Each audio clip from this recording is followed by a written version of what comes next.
Hey guys, how you doing? It's Henry at Mowers and Blowers. As you know, yesterday I brought my Black Beauty to my mom's house, and then I took this one from my mom, which I was using there for about 2-3 years to mow the lawn. I had this there because it's a 30-inch deck, and it's nice and narrow to get through the backyards and Queens homes, you know, because their pathway to the front to the back is very narrow. But I was able to get the Black Beauty, my Murray 40, into the backyard, and it's going to stay there, and it's going to mow the lawn there. This I had the intention of bringing to my cousin in Glen Head, Long Island, so that he could use on his new property. I was giving it to him as a housewarming gift. But as I was getting ready to load this, of course, things happen this way. I busted the cable on the throttle so it wouldn't choke anymore and it wouldn't go back and forth. If you moved it back and forth, it wouldn't move the thing because it was busted. Another thing that I discovered was that I was having trouble starting, and the reason behind that is because this carburetor is a Nicky carb, and the Nicky carb has a solenoid on it, which I absolutely hate. Yes, there are people who have debated me about how the solenoid is an assurance that you're not going to flood your crankcase, you know, with gas if the needle doesn't seat. But on the other hand, I think A, it's dangerous because you got a live positive wire going into the bowl filled with gas. Second thing is, it's unreliable.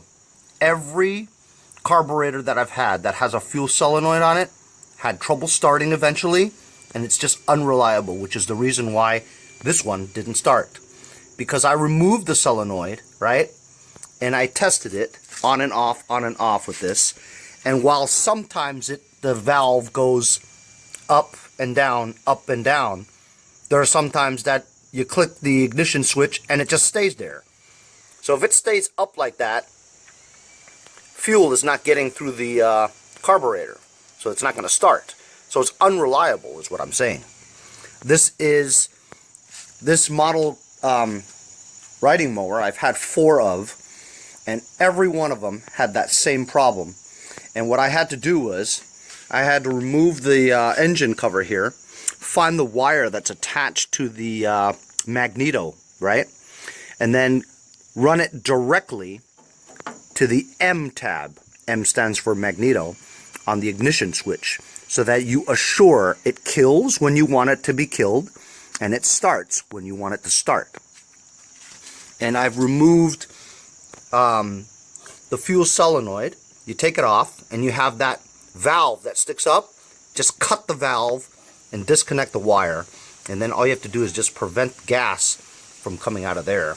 So I just leave it there hanging. Those are assurances that the engine will always start.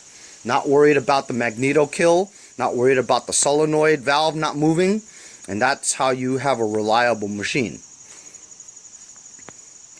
To prevent backfires, which that fuel solenoid is basically for, but in this case, it's for shutting off the machine. It's this dumb design, because even though you turn the switch off, right, that valve goes up, blocks the emulsion, prevents fuel from going into the carburetor, and then it shuts off the engine. This is how this model riding mower shuts off. Not necessarily through the Magneto, but rather through the power line that goes to the solenoid. You'll notice that when this engine is running, once you turn off the ignition, 1 or 2 seconds pass before the engine actually shuts off. So today, I've had it. I'm not going to depend on it.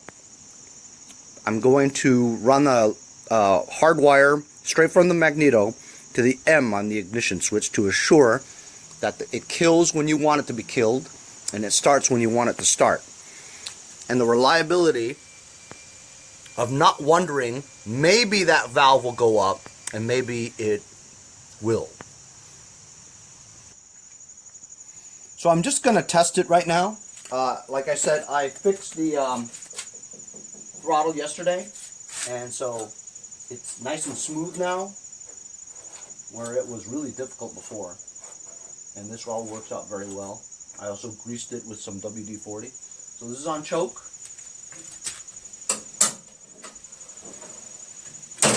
Let's see if it starts. brake.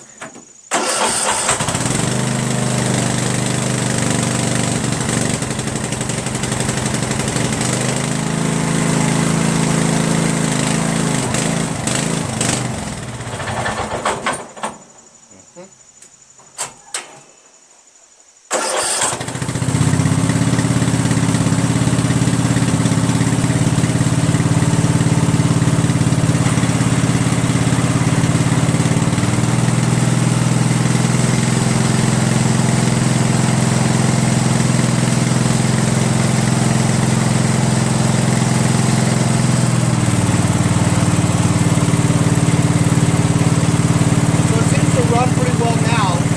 Before you saw it was at high throttle and it just shut off. So that valve that's moving around and stuff, kind of preventing the gas from going in. Also, when you shut it off, count the seconds. Does it shut off right away or do you have to wait a bit? Watch. Shutting the switch off right now. 1, 2, 3. 1 or 2 seconds passed before the engine actually shut off. Because what happens is, once I turn the switch off, right, the valve goes up and blocks the fuel. But it still has a little bit of fuel in that canal, which keeps the engine running for about a second or two. That's how this shuts off, which is the reason why the kill wire is not directly attached to the magneto, which it should be. Obviously, it bypasses different kill switches and stuff like that. You know, the brake, the PTO, seat safety switch, all these safety switches are one of the reasons why a lot of lawnmowers don't start. So I'm just going to hardwire it, since I know this is going to my cousin. He's not extremely mechanically inclined involving small engine equipment. So I'm going to make sure that this will always start and always shut off by attaching that line. Some of you were very keen-eyed, and you saw from my video yesterday that that wheel was kind of crooked, right? And the reason behind that was, once I got it back home, I took it off just to see what was up with it. And what happened was, the inner plastic flange, there's two plastic flanges that go inside the hub for the wheel. It's very cheap. It's not even a ball bearing. You know what I mean? One of them was completely trashed. It was like ground down to nothing. So I took a bearing, right, same exact diameter, and banged it in there, and now it's nice and straight, and it's the only wheel that has a bearing, actually. The other ones are plastic flanges, cheap. But now it works out. What I also discovered was I had one of these machines a while back, and it had these cheap wheels from Harbor Freight Tools. They seem to work very well, and I think the guy only paid like $8 per wheel. So if you guys have problems with your front wheels on these riding mowers, Harbor Freight Tools has almost the exact matching ones that fit perfectly. And they're not pneumatic. They're just solid rubber tires. And they're cheap. They're like $8 or $10 each. You just put them right on and put a cotter pin through the axle and you're good to go. On these particular machines, it's extremely difficult to work on because the engine is inset into the frame of this one-piece stamped machine. So you got these sides here that you're not going to be able to get to the carburetor. You know what I mean? So you have to put your arm underneath to have access to the carburetor. Even filming, I have to get this on a tripod just to show you the carburetor. First thing I'm going to do is I'm going to clamp off the fuel line, and you can't get to it unless you go underneath it like that. There's the fuel line clamped off. And then you get a 1/2-inch wrench, and you have to try to find the groove of the solenoid. And there you go. Just loosened it. I'm pulling the wire. This is the wire. Black is to negative, which is screwed onto the side of the block right here. And then the gray one is the power lead from the ignition switch. When you turn the ignition switch clockwise 1 click, it energizes this, and this solenoid clicks, I have to put some a rag underneath here because I want to catch the excess fuel that's in the bowl. I have stopped the fuel from going into the bowl, but there's still excess stuff in the bowl. So I'm just going to hand loosen it counterclockwise on this fuel solenoid, and fuel has dripped out. I want to show you something else. I'm going to plug this back in with the solenoid removed. I'm going to stick it right around up here so you can see. I want to see if you can see that. You should be able to see that. You can. Okay, let me get a better angle for you. Okay, so that's the fuel solenoid removed from the carburetor bowl, right? So it's a Nicky. The Nickies are designed where there's two screws that hold the fuel bowl onto the carburetor, and the solenoid is just right there in the middle, and you just unscrew it where you would allow all the fuel to drain out in the middle. So the bowl will stay there, you know, which is kind of convenient actually, because you want to remove something, usually the bowl comes off and all the fuel comes out, and you know, the gasket and all that. But anyway, I'm going to try to switch now and just show you how this solenoid works, okay? So the switch is off now. So the valve is up, right? So when the valve is up, it closes the canal for the fuel in the bowl to go up into the throat of the carburetor. So that's off. So I'm going to turn the ignition switch clockwise, one click, and it energizes so that it opens it and allows fuel to go in. So here it is. 1, 2, 3.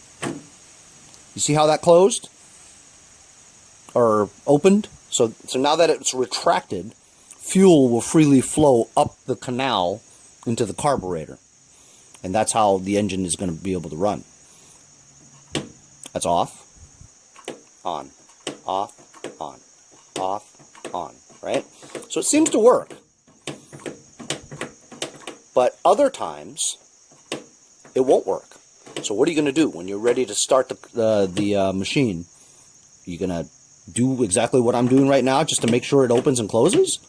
I'm just going to get rid of it altogether. So now I'm just going to take it, remove the line. There it is right there. That is a fuel solenoid. What I'm going to do now, I'm just going to cut it off. I've done this a lot, and I've had a lot of people say, yeah, I do too. But then I've had a couple of guys who say, like Fearless, he says, Henry, you're doing yourself a disservice. It's designed for a reason. And I says, yeah, I understand. I understand all that stuff. However, in my experience, this has caused more headache than benefit. So I'm trying to grab it as low as possible, right? Because there's always going to be some that sticks out. And you want it all gone.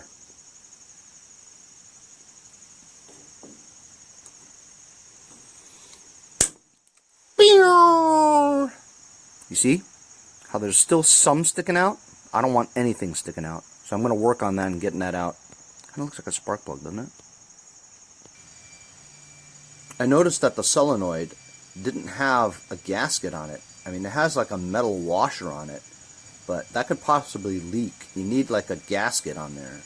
So while I didn't have a gasket on there, or I didn't have an extra gasket, at least I couldn't find mine, I have this old gasket from an opposed twin. It's like an option. I have like a few of these, so I don't really need it.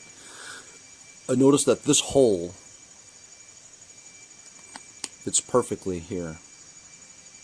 See?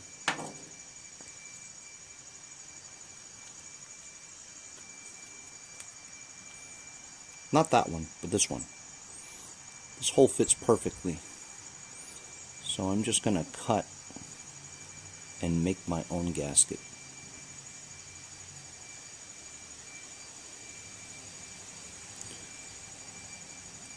Just so there's less chance of it leaking.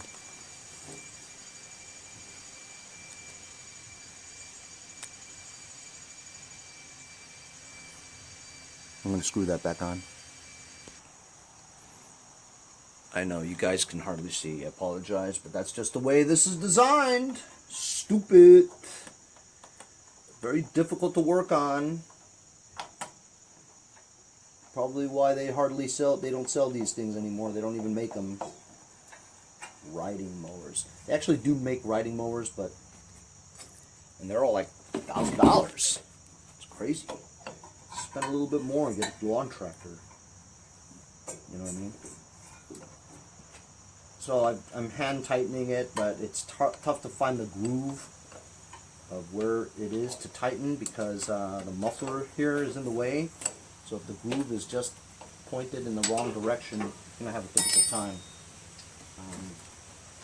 You almost have to get like channel locks just to turn the solenoid to an area where you can reach the wrench. Where you can put the wrench in there and tighten it tighter, which is what I just did. I can't find the wrench.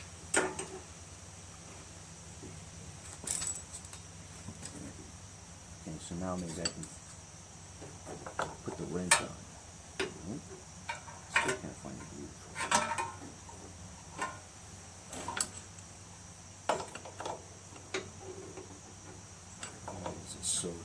So difficult. Small thing like this. Alright, I'm gonna have to figure it out. So, I tightened it pretty much. And I'm actually just gonna stick this circuit back in there again because it doesn't matter. There's no valve, you know what I mean? So if it opens and closes when it decides to, that's fine with me because there's no valve in there to prevent fuel from going in and out. So this should be free-flowing fuel right now, and it should start without worrying about the valve. I'll test it right now and see.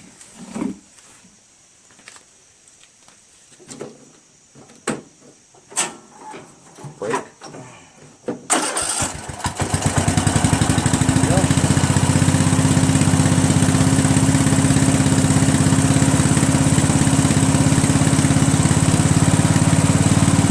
Problem is, it's not going to shut off. See? It's not shutting off. I should have did the Magneto first. So I'm just going to try to choke it.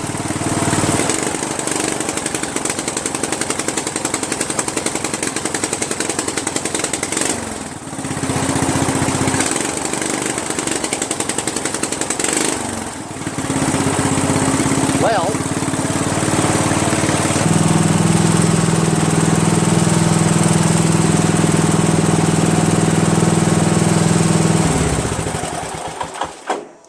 let's pull the spark plug cable out.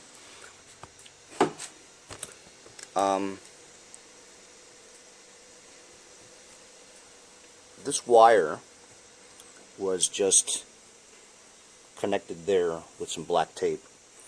I think maybe this might be the Magneto wire. Maybe. I doubt it, but it might be. But never mind that. I'm going to take the engine cowling off, have access to the Magneto, yeah, and attach a wire straight to the ignition switch. To gain access to the ignition switch, I gotta remove this a little higher and stick my hand underneath and push this out because it has two clips on there. You could try to jam it in there, but you might damage it. Pretty easy to remove.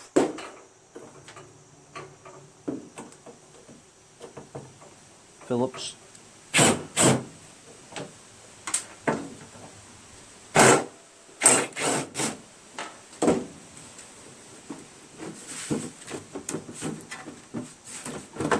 Or not that easy to remove.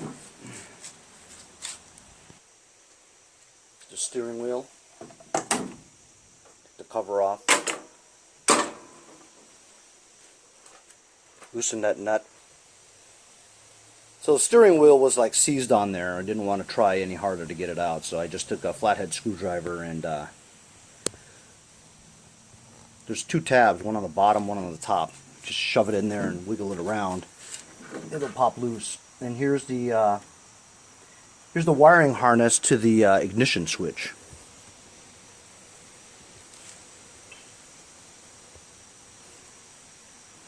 pop the wiring harness out. And if you look there, you'll see the M is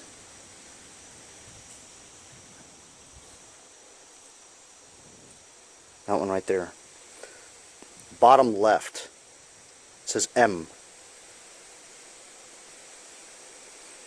M is Magneto. S is solenoid or starter. G is ground. L is lights. A is accessory 1. A2 is accessory 2. B is the battery. So I'm gonna find which one that one is. Okay, you have these two diagonal ones on the top, right? It's the bottom left of that harness. So now you're looking at the wiring harness itself, right? As you remember, two top ones are like this, right? When you put it on, it's like that. So this one, the Magneto, is actually this one, bottom right. The bottom right one is two yeller ones connected together. See the two yeller ones? And this yellow one is looped into the two yellow ones over there, which is the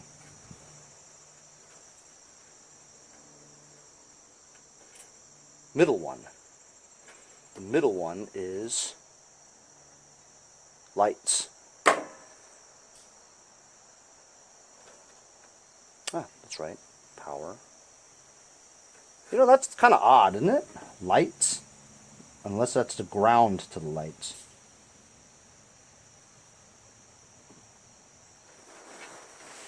Sure. M. Let's go like that. M is this one. Yep. Two yellow ones. So,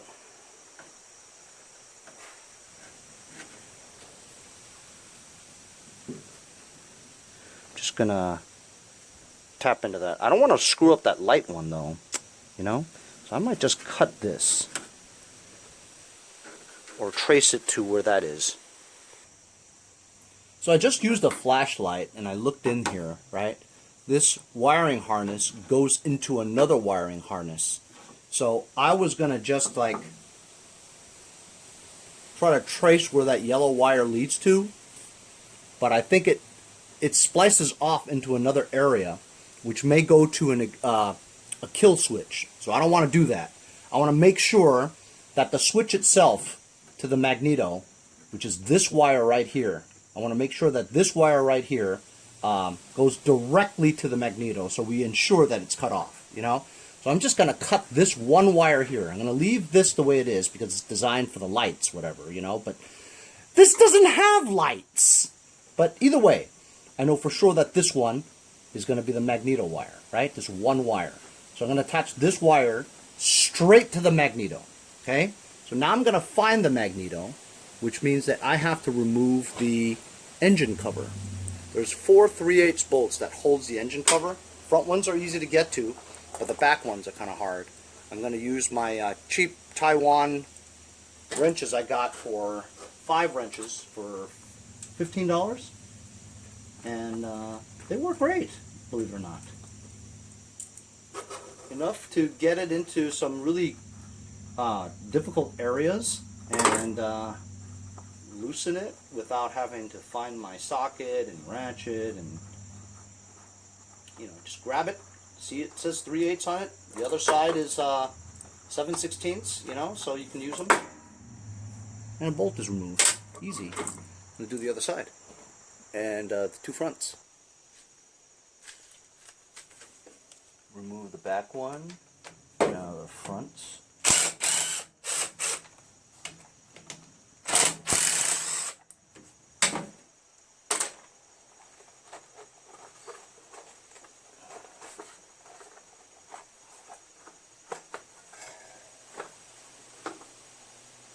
Going to set that aside. Look at that.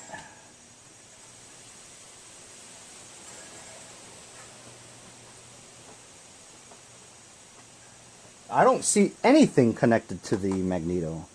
See? Nothing connected to the magneto. I don't see any wire at all. This is like the only riding mower that I know of that nothing is connected to the magneto. So I've got this wire that I got from another wiring harness. It's long enough to reach this area, sort of. I can see the tab right there. Nothing's connected to it. I'm just going to attach this onto the tab.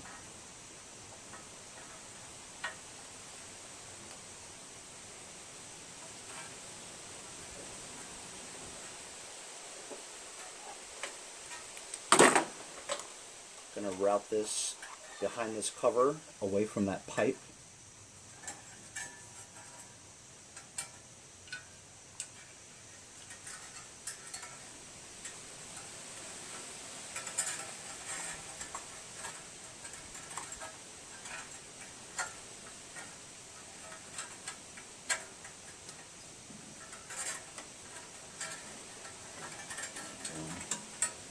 Keep it right where the fins are. The fins stay cool.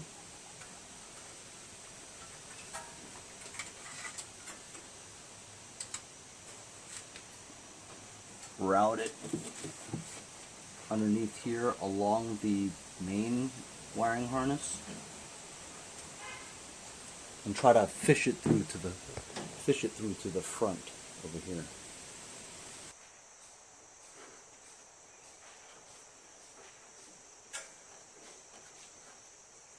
Okay, so here's the wire.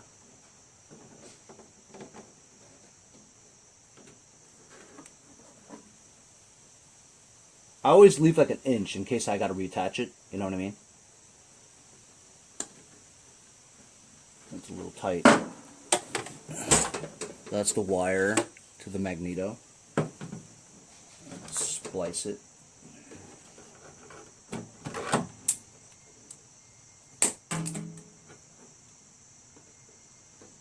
Connect it.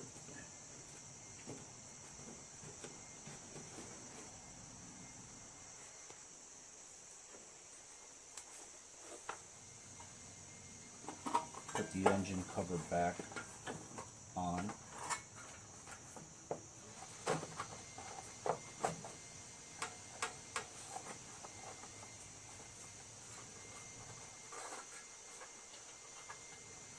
There's an area where this metal thing has to clip onto right there.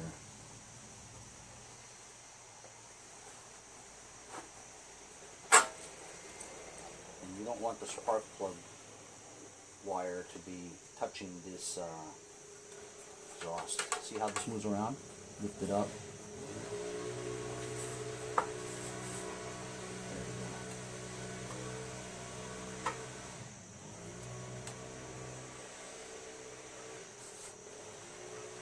Put the bolts back.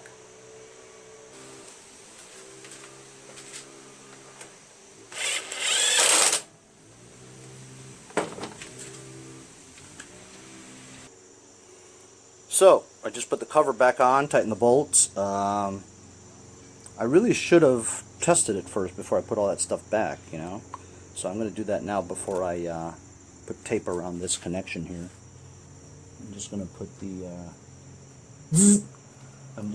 the ignition switch back on, turn the key. It should start and should be able to turn it off. So let's see.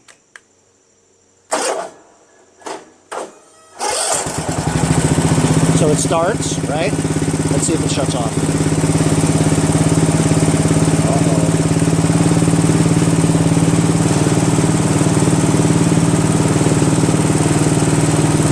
Oh, for God's sakes.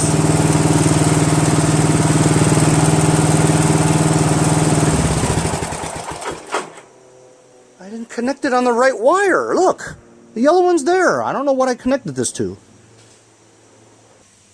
It's what happens when you get older. Just lose your mind, you know. Totally didn't even connect it.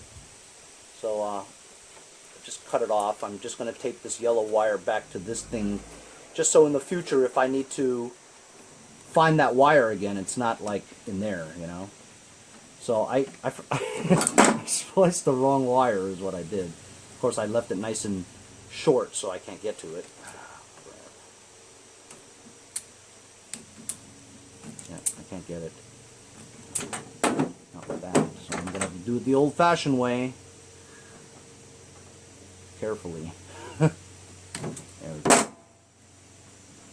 Alright, so that was it. I didn't connect it at all. The dumbass. Alright, so now it's connected to the Magneto. Let's connect the spark plug back on again. That was the only way to shut it off, you know. So I'm going to start it.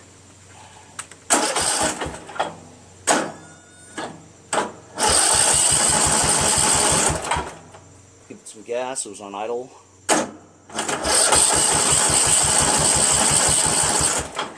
What the hell?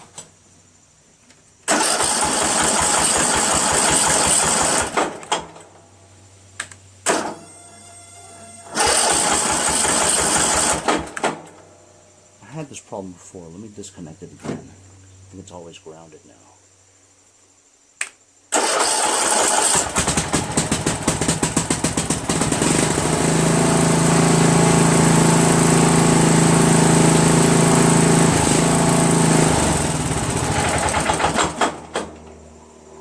So yeah, that's weird, man. When I touched it, it does shut off, but it won't start again. You know what? Maybe it's this yellow wire. I'm just going to cut it. Maybe that yellow wire prevented it. Because maybe the yellow wire goes somewhere else. It goes to the lights, but maybe that circuit goes somewhere else, you know? So that might be it. I think I remember cutting both is what I did. So let's see. Let's try to start it again and see if it shuts off.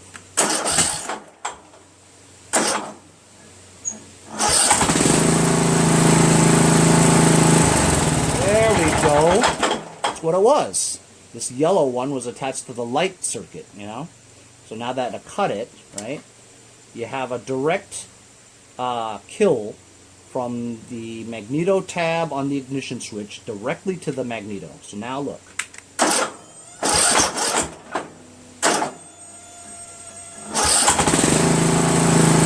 Starts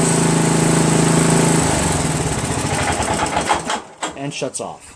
And as you can see, without that fuel solenoid, right, at high throttle it does backfire, low throttle, you know.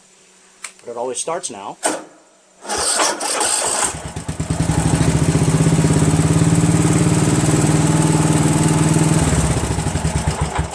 And it'll shut off. See? It's more, that's reliability there.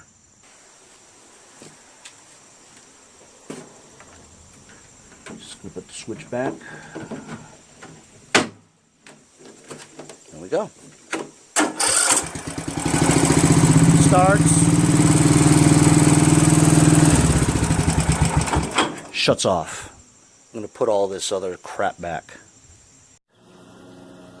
See you guys next time on Mowers and Blowers. Yeah. Hey guys, support my channel. Buy a sticker. Also, follow me on Instagram at mowersblowers. Check out my website, mowersblowers.com. See you guys on my next project. Have a great day.